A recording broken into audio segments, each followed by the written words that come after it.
Have you ever known somebody really, really grumpy? Do you think a person who's really, really grumpy can change? Well, we're going to read a story today called A Visitor for Bear. And at the beginning of the story, Bear is pretty, pretty grumpy. Let's see if he changes by the end. A Visitor for Bear. A Visitor for Bear, written by Bonny Becker, illustrated by Katie MacDonald Denton, published by Candlewick Press.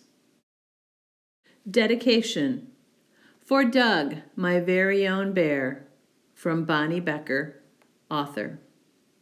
To Rowan, from Katie MacDonald Denton, illustrator. No one ever came to Bear's house. It had always been that way, and Bear was quite sure he didn't like visitors. He even had a sign, "No visitors allowed."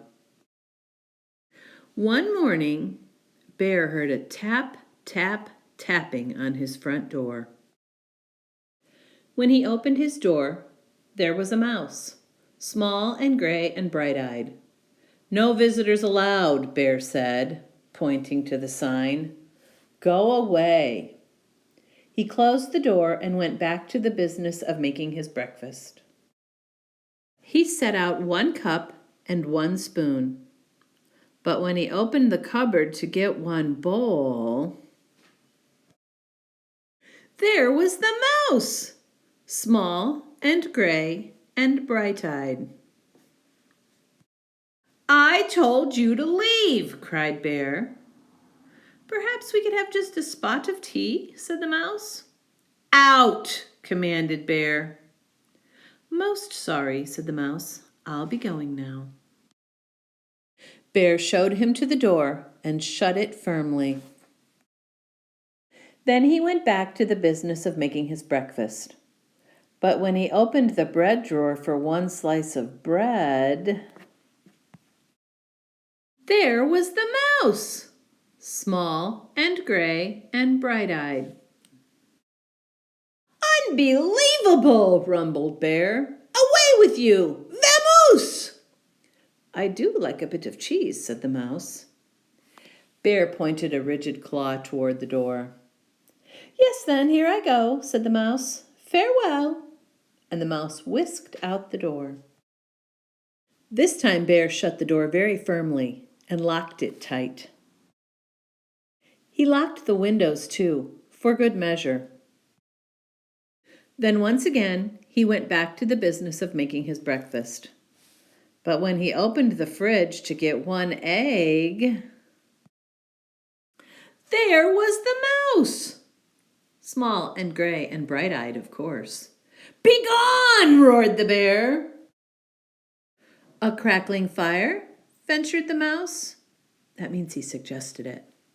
"This is impossible, intolerable, insufferable!" cried Bear, shaking with anger and disbelief. "Terribly sorry," murmured the mouse. "Now you see me, now you don't. I am gone." And the mouse looked very sorry indeed while he waited for Bear to unbolt the door and let him out again. This time, before he went back to the business of making his breakfast, Bear shut the door very, very, very firmly, locked it, boarded the windows shut, stopped up the chimney, and even plugged the drain in the bathtub. Carefully, Bear set about the business of making his breakfast. He opened the cupboard. No mouse. Ah. He opened the bread drawer. Nothing. Phew. He opened the fridge. Mouse-free. Yes, indeed. He lifted the lid to the tea kettle. There was the mouse! Small and gray and, well, you know the rest. Bear fell to the floor and wept. "I give up," he blubbered. "You win. I am undone." "So sorry," said the mouse, "but perhaps if I could have just a bit of cheese and a cup of tea, and do you think we could unstopper the chimney and have a nice fire?" Bear blew his nose with a loud honk. "But then you must go," he sniffled. "No visitors allowed." "You have my word," said the mouse. Bear unshuttered and unboarded the windows, unlocked the door, unstopped the chimney, and unplugged the drain. He brought out 2 plates of cheese and 2 teacups, and he made a crackling fire in the fireplace for 2 sets of toes. The mouse warmed his feet and nibbled and sipped, and Bear did too. They sat for a long while. The clock in Bear's house ticked loudly. Bear cleared his throat. The mouse looked most attentive. No one had ever been most attentive to Bear. "The fire is nice," Bear announced. "Lovely," said the mouse. No one had ever said Bear's fires were lovely. "I can do a headstand," said Bear. "Very impressive," exclaimed the mouse. Bear told a joke. The mouse laughed heartily.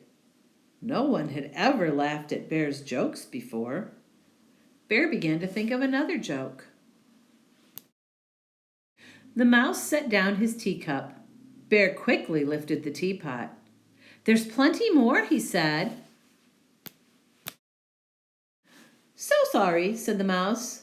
"Most kind, but I must be on my way."